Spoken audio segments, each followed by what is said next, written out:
Bismillah. Assalamualaikum warahmatullahi wabarakatuh. Alhamdulillahirabbil alamin wassalatu wassalamu ala asyrafil anbiya'i wal mursalin wa ala alihi wa sahbihi ajmain amma ba'du.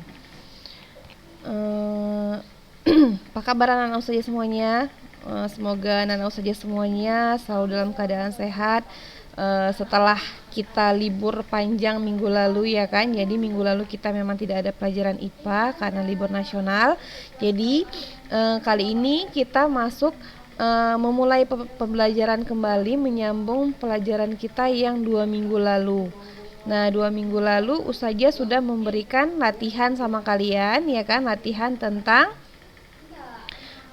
gaya listrik ya kan, gaya listrik pada hukum Coulomb ya kan, gaya listrik pada hukum Coulomb. Nah, kalau kalian punya bukunya, kalian bisa buka buku kalian ya kan.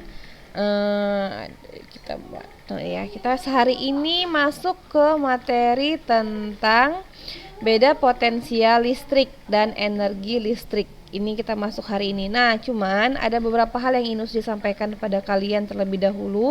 Yang pertama adalah tentang remedial. Remedial kelas 9 hanya 1 orang kalau nggak salah yang baru minta remedial ke Ustazah. Yang lainnya belum ada. Apa karena nilainya bagus-bagus atau apa? Kurang ngerti Ustazah.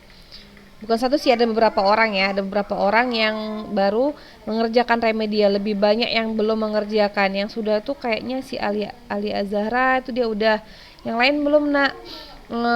Kenapa kalian tidak mengerjakan remedial nak?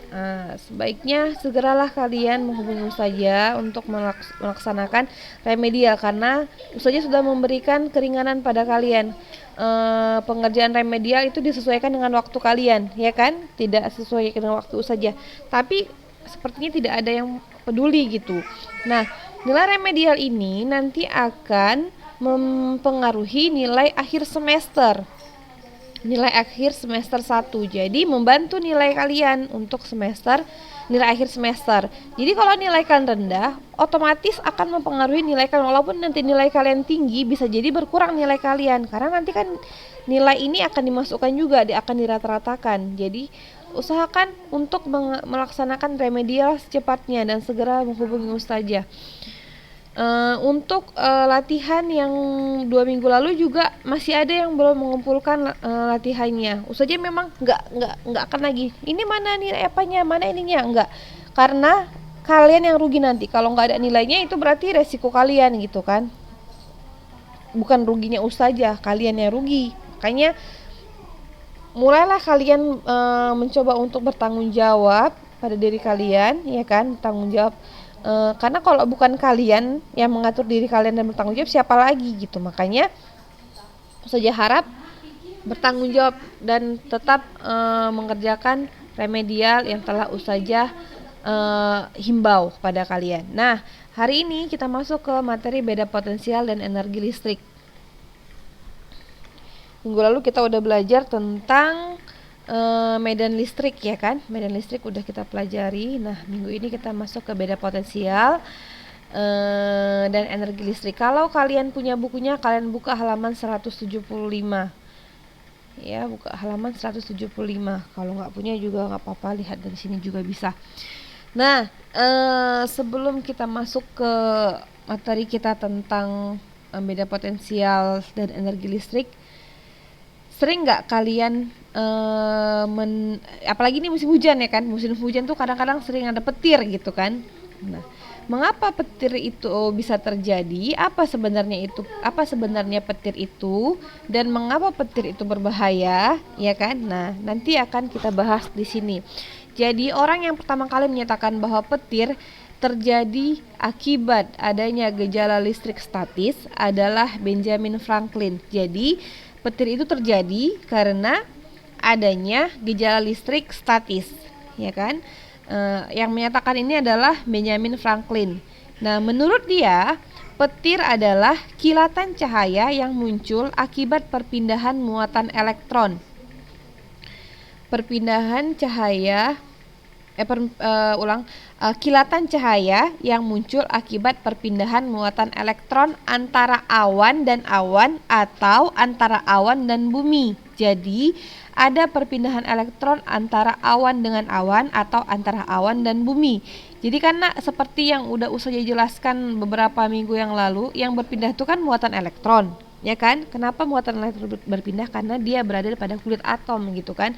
Nah, kemudian masanya juga lebih kecil daripada proton.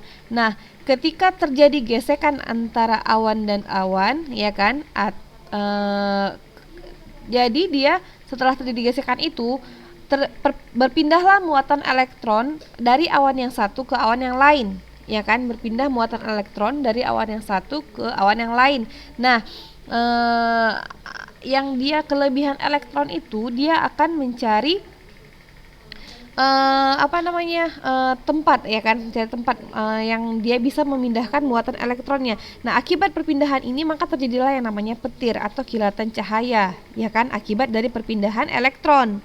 Nah, petir ini juga bisa terjadi karena adanya beda potensial yang sangat besar antara dua awan yang berbeda atau antara awan dengan bumi. Jadi beda potensial lah yang menyebabkan bisa terjadi juga karena adanya beda potensial antara awan yang satu dengan awan yang lain atau antara awan dengan bumi.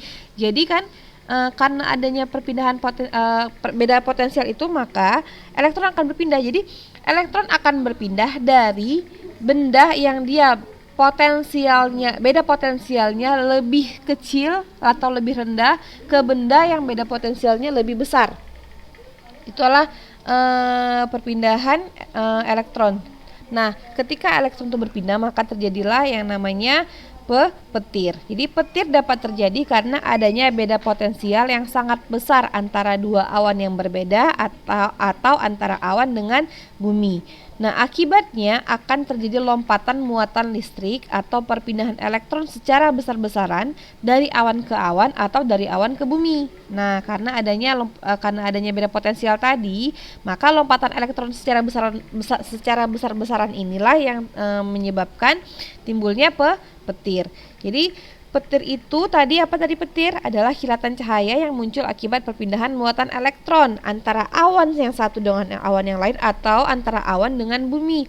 Jadi bisa juga terjadi karena adanya beda potensial yang sangat besar antara dua awan atau antara awan dengan bumi. Jadi ketika awan itu dia memiliki beda potensialnya lebih rendah, maka dia akan berpindah ke tempat yang benda yang beda potensialnya lebih tinggi gitu. Jadi elektron itu yang akan berpindah. Jadi itulah beda potensial, itulah penyebab dari petir ya, karena adanya beda potensial antara dua awan yang berbeda atau antara awan dengan bumi. Ini namanya Benjamin Franklin ya nak.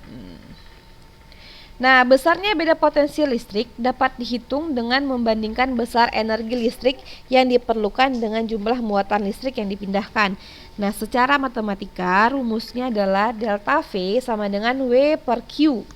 Delta V sama dengan W per Q. Delta V ini adalah beda potensial listrik, dia simbolnya V ya. Satuannya adalah volt. Kemudian W adalah energi listrik. Energi seperti yang kita tahu itu satuannya adalah joule. Kemudian Q adalah muatan listrik. Muatan listrik satuannya adalah coulomb. Nah, untuk lebih jelasnya Ustazah akan menunjukkan ini ya. Coba kamu lihat nih. Ayo kita diskusikan.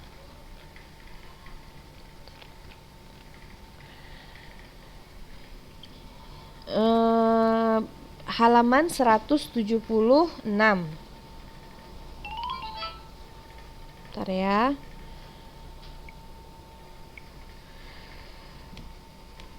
Jika ada dua benda bermuatan listrik seperti 4 gambar berikut, maka benda manakah yang memiliki beda potensial yang lebih besar? Nah, di sini kan ditanyanya kan. Nah, seperti yang Ustazah jelaskan, kalau kamu menangkap apa yang Ustazah jelaskan tadi, kamu akan paham. Sebentar ya.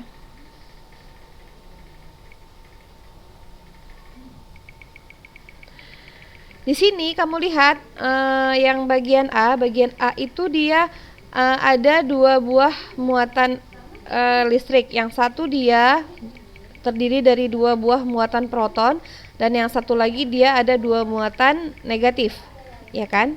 Nah, yang B dia ada juga 2 buah muatan. Yang satu dia muatannya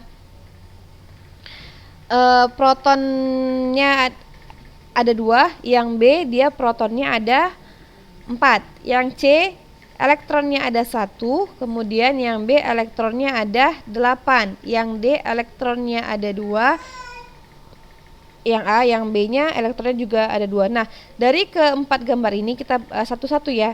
Gambar yang A dulu. Yang A dulu, bagian A ini, benda manakah yang dia memiliki beda potensial yang lebih rendah? Kalau dari gambar ini kamu amati benda mana yang dia memiliki beda potensial lebih besar ya, bukan lebih rendah. Benda manakah yang dia memiliki potensial yang lebih besar? Kalau kamu lihat dari gambar yang bagian A, di situ kamu tebak. Kira-kira benda mana? Nah, dari gambar tersebut, dari gambar yang ada 2 buah muatan listrik ini, benda yang memiliki beda potensial lebih besar adalah benda A. Ya kan? Kenapa benda A? Karena nanti kan elektronnya akan berpindah kemari kan. Yang berpindah itu kan elektron. Elektron itu berpindah dari benda yang beda potensialnya lebih rendah ke benda yang beda potensialnya lebih tinggi. Maka di sini benda yang dia beda potensialnya lebih besar adalah yang A, ya kan?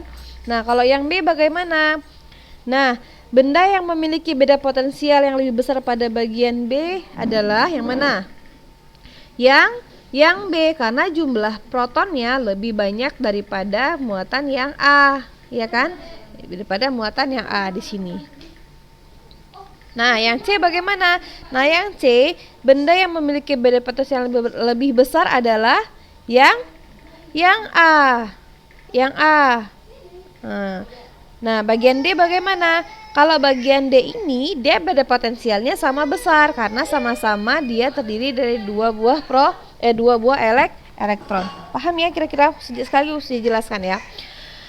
Nah, yang bagian A dan yang bagian A ini ada 2 buah muatan A dan muatan B. Muatan A ini dia terdiri dari 2 proton dan yang B 2 elektron.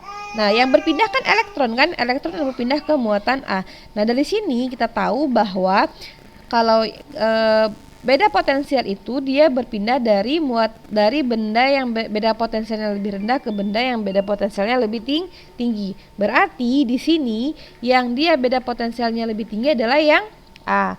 Kalau yang B, di sini ada 2 buah muatan, yang muatan A dia 2 proton, yang B 4 proton, ya kan? Bagian manakah yang dia memiliki beda potensial yang lebih besar? Tentu yang B. Nah, yang C benda manakah yang memiliki beda potensial yang lebih besar? Yang A. Di sini yang A, karena dia jumlah elektronnya lebih sedikit daripada yang B. Kemudian yang D ini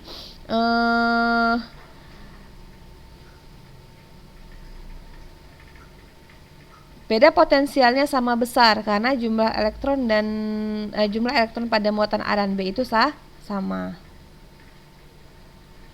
Tuh ya. Nah, kemudian pertanyaan yang kedua.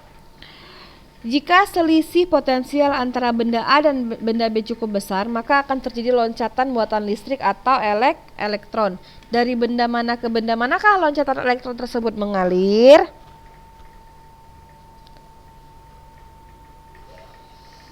Loncatan elektron yang terjadi dari benda yang memiliki muatan elektron itu dia akan berpindah dari benda yang muatan elektronnya lebih banyak ke benda yang memiliki muatan elektron yang lebih sedikit, ya. Jadi kalau tanya dari mana ke mana, berarti dari yang banyak ke yang sedikit. Nah, bagian 3, apa yang terjadi apabila benda A dan B memiliki elektron yang sama? Apakah ada perpindahan elektron?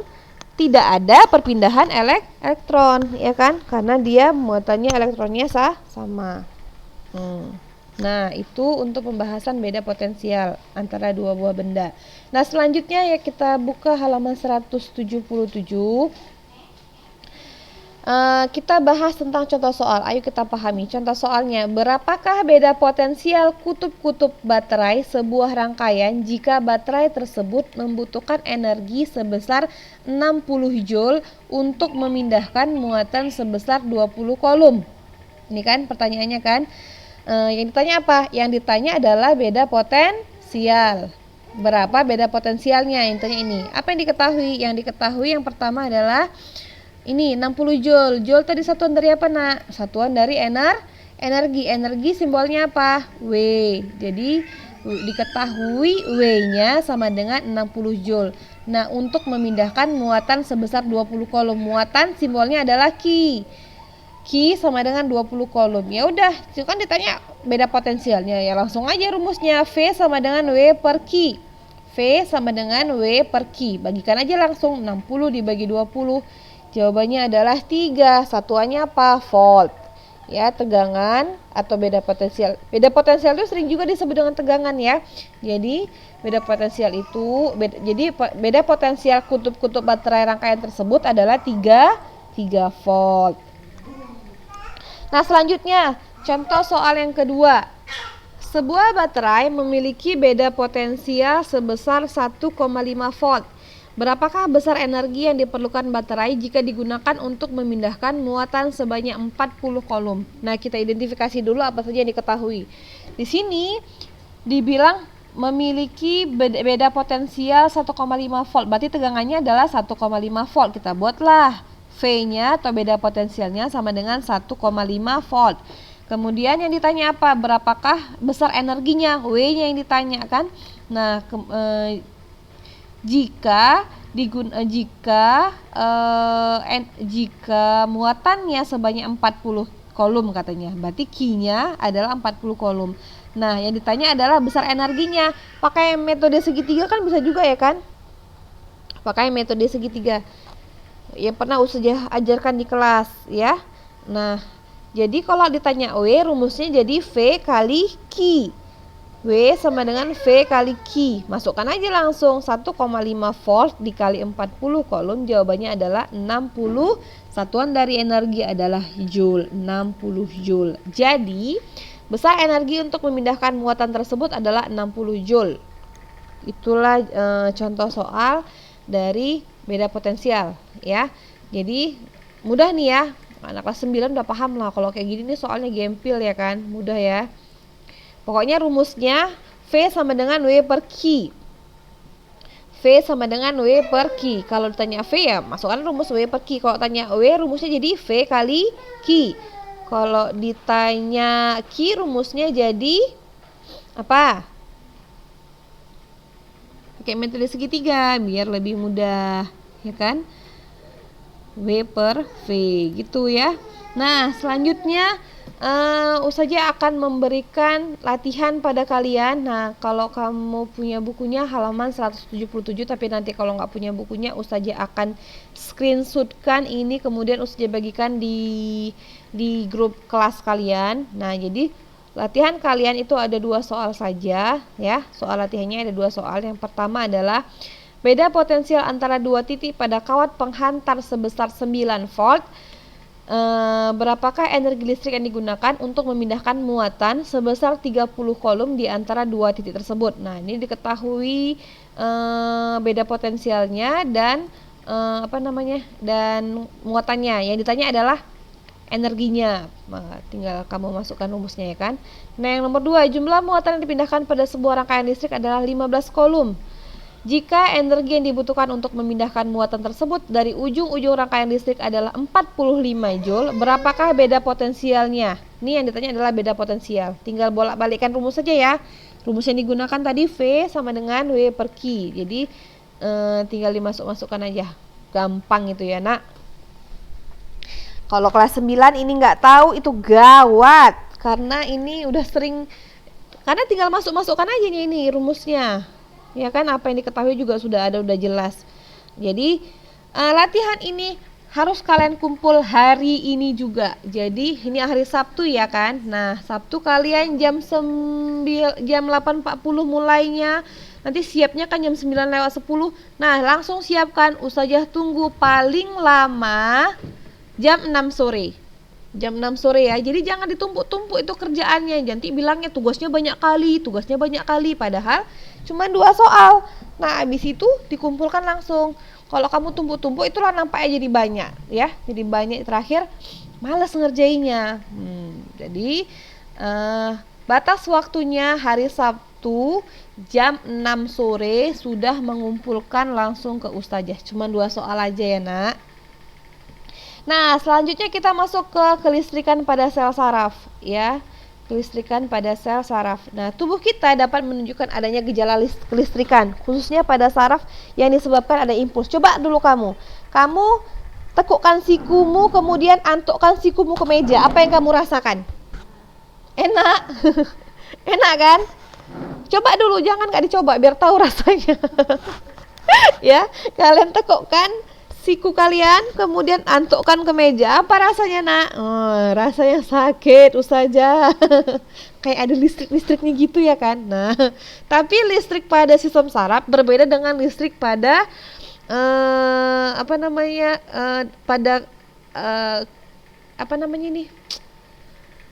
pada listrik yang kita tahu di rumah tangga, misalnya elektronik, itu beda ya. Jadi kelistrikan pada sel saraf ini disebabkan karena adanya impuls. Apa itu impuls? Impuls itu kayak sinyal pada sel saraf yang nanti akan diteruskan gitu kan. Nah, tahukah kamu mengapa kita dapat merasakan sakit ketika kita misalnya dicubit misalnya? Cubit dulu tangannya. Cubit tangannya sakit nggak? Kalau cubit sendiri nggak sakit ya. Coba sekali-sekali cubit mamaknya lah, suruh mak cubitkan bentar mak. Atau paling senang kalau dicubit Ustazah Erin kan, kalau di sekolah kan. Paling senang tuh, apalagi si Ica ini kalau dicubit tuh mukanya langsung putih ya kan. Ya Ca. Nangis Zahwa Ica ya kan. Nah, ternyata kita merasakan yang namanya sakit.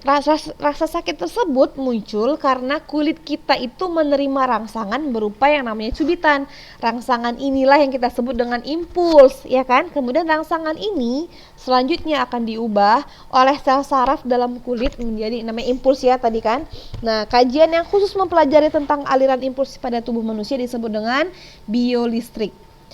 Nah, tegangan atau beda potensial pada tubuh berbeda dengan yang kita bayangkan seperti listrik rumah tangga. Nah, seperti yang saya bilang tadi kan, berbeda ya. Nggak sama listrik yang kita bayangkan pada tubuh kita dengan listrik pada rumah tangga itu berbeda. Kelistrikan pada tubuh hanya berkaitan dengan komposisi ion yang terdapat dalam tubuh, bukan listrik yang mengalir seperti pada kabel listrik yang ada di rumah. Tuh. Nah,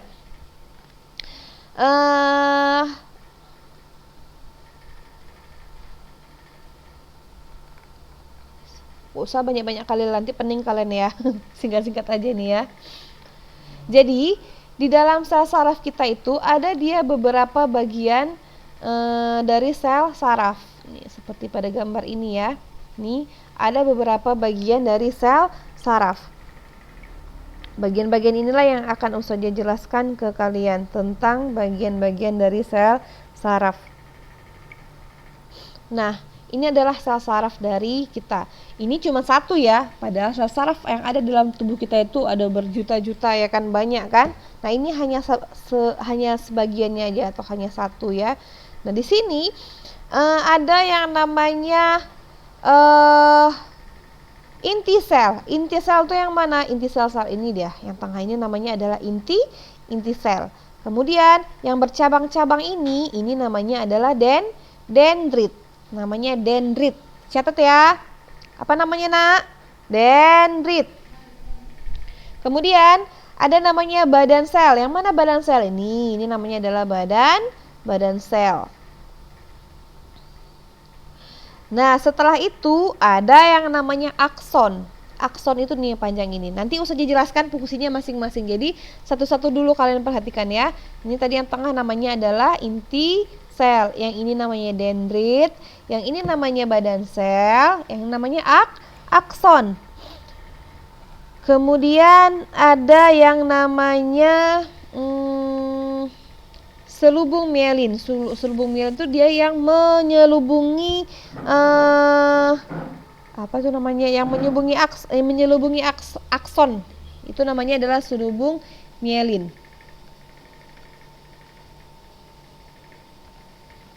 Nah, sekarang Ustazah akan jelaskan fungsi-fungsi dari bagian-bagian sel saraf. Jadi di sini ada, ya, kalau kamu baca ini, setiap manusia memiliki sistem saraf yang dapat mengontrol seluruh aktivitas tubuh. Contohnya gerak otot. Sistem saraf terdiri atas sel-sel saraf berfungsi untuk menerima, mengolah, dan mengirimkan rangsangan yang diterima pada panca indera. Contohnya gini. Ketika kamu pegang misalnya panci panas, kamu pakai panca indera kamu, alat indera kamu berupa kulit, ya kan? Kulit, kamu pegang lah itu. Nah, kemudian setelah kamu pegang, apa yang terjadi? Kamu terkejut, ya kan? Terkejut, habis itu kamu lepaskan itu kan? Itu refleksnya kan? Nah, ini adalah panas yang kita terima dari itu tadi, itu namanya impuls, ya kan? Ini yang akan diteruskan ke sel saraf kita, diteruskan nanti ke otak. Terus kita tahu, ini namanya panas, itu panas, sakit ini rasanya, makanya kita memberikan refleks, kita lepas gitu, kita lepaslah itu panci yang kita pegang tadi kan. Nah, itu dia sangat cepat terjadi, sangat cepat. Jadi setiap sel saraf itu dia terdiri dari 3 bagian. Ada namanya badan sel saraf, ada namanya dendrit dan akson, ya. Ketiga bagian tersebut pada sel saraf juga diselubungi yang namanya selubung mielin. Diselubungi namanya adalah selubung mielin. Nah, berdasarkan jadi sebenarnya sel saraf itu dia ada yang diselubungi mielin, ada juga yang tidak, ya. Ada yang dia diselubungi mielin, ada yang tidak. Jadi ada 2 macam dia. Yang dia diselubungi mielin, kita sebutnya neuron, ya. Neuron itu dia terbagi 2, ada neuron yang berselubung mielin, ada neuron yang tidak berselubung mielin. Sekarang saja mau menjelaskan fungsi-fungsinya. Dia ada di dalam tabel halaman 181. Dendrit itu dia penjelasannya dia berupa penonjolan badan sel yang bercabang-cabang dan berbentuk seperti cabang pohon. Fungsinya adalah menerima impuls dari sel lain dan meneruskannya ke badan sel. Nah, badan sel ini dia deskripsinya, di dalamnya terdapat inti sel. Tadi udah saya tunjukkan, ya, sekilas udah tunjukkan. Nanti tugas kalian isilah titik-titik ini nih. Titik-titik ini kalian isi. Yang mana namanya badan sel, yang mana namanya inti sel, yang mana namanya akson, yang mana namanya selubung mielin, dan seterusnya. Ya. Ini deskripsinya tadi, ya. Yang pertama, dendrit itu penonjolan badan sel yang bercabang-cabang dan berbentuk seperti cabang pohon. Kemudian fungsinya menerima impuls dari sel lain dan meneruskannya ke badan sel. Kemudian badan sel ini dia di dalamnya terdapat inti sel yang dikelilingi oleh yang namanya sitoplasma. Sitoplasma ini dia mengandung organel sel seperti mitokondria, ribosom, badan Golgi, dan retikulum endoplasma. Kemudian fungsinya dia meneruskan impuls dari dendrit ke akson. Dendrit dia menerima impuls diteruskan ke badan sel. Badan sel dia menerima impuls dari dendrit dan akan mengirimkannya meneruskannya ke akson. Apa itu akson? Akson adalah penonjolan badan sel yang berbentuk panjang dan silindris. Setiap satu sel saraf hanya memiliki 1 akson dan ujung akhir akson disebut dengan terminal akson. Terminal ini memiliki beberapa percabangan dan berbonggol. Pada bonggol inilah yang akan dilepaskan neurotransmitter dan disebut dengan sebagai bonggol sinaptik. Apa fungsi dari akson? Akson ini fungsinya adalah meneruskan impuls dari badan sel saraf ke sel saraf yang lain, atau ke sel otot, atau ke sel kelenjar. Nah, ini adalah fungsi dari akson. Selanjutnya adalah mielin. Mielin ini adalah selubung lemak berlapis-lapis yang dihasilkan oleh sel squam namanya. Lapisan lemak mielin ini sulit ditembus oleh ion-ion yang keluar dan masuk membran sel saraf pada bagian akson. Fungsinya adalah mempercepat impuls saraf dengan membantu terjadinya loncatan muatan. Dan yang terakhir adalah namanya nodus Ranvier. Nodus Ranvier ini fungsinya atau deskripsinya adalah daerah akson yang terbuka yang tidak diselubungi oleh mielin. dan fungsinya adalah tempat terjadinya tarik-menarik muatan listrik di dalam membran sel saraf. Jadi kalau dibandingkan ini ya, ini adalah kabel listrik nih misalnya, dan yang ini adalah berkas sel saraf nih. Hampir mirip bentuknya dan fungsinya juga hampir sama, ya kan? Nah, di sini kita tengok sini, pada akson tidak terselubung mielin, hantaran arus listrik yang terjadi sepanjang akson. Pada akson berselubung mielin, beda potensial terjadi di daerah akson yang tidak terselubung mielin atau daerah yang disebut dengan nodus transfer. Tarik, nggak usah baca kali, pening nanti tuh. Pokoknya ini hampir sama ini nih, kalau kabel listrik biasa, ini adalah berkas sel saraf. Nah, di dalam sel saraf itu ada badan sel, ya kan, ada akson dan diselubungi oleh selubung mielin. Nah, pada kabel selubung mielinnya ini adalah lapisan plastiknya itu atau isolator ini kan, yang bagian ini lapisan plastiknya, sedangkan bagian di dalamnya itu kawat tembaga itu pada apa namanya, berkas sel saraf itu namanya adalah akson. Nah, itulah, inilah berkas sel saraf, yang ini namanya kabel listrik. Hampir sama kan? Fungsinya juga hampir sama. Nah, jadi materi kita sampai di situ aja. Cepat kali waktu berlalu ya. Jadi materi kita sampai di situ aja. Minggu depan kita masuk ke hewan-hewan penghasil listrik, dan insya Allah minggu depan kita akan melaksanakan yang namanya ulangan tentang listrik statis. Ya, jadi baca-baca bukunya. Nah, yang tadi jangan lupa latihannya ada 2 soal, dan insya Allah akan saja bagikan di grup kelas ya. Sampai di sinilah pertemuan kita hari ini. Marilah kita tutup pertemuan kita ini dengan membaca doa kafaratul majelis. Subhanakallahumma wa bihamdika asyhadu an la ilaha illa anta astaghfiruka wa atubu ilaik. Lebih dan kurang saja mohon maaf. Assalamualaikum warahmatullahi wabarakatuh.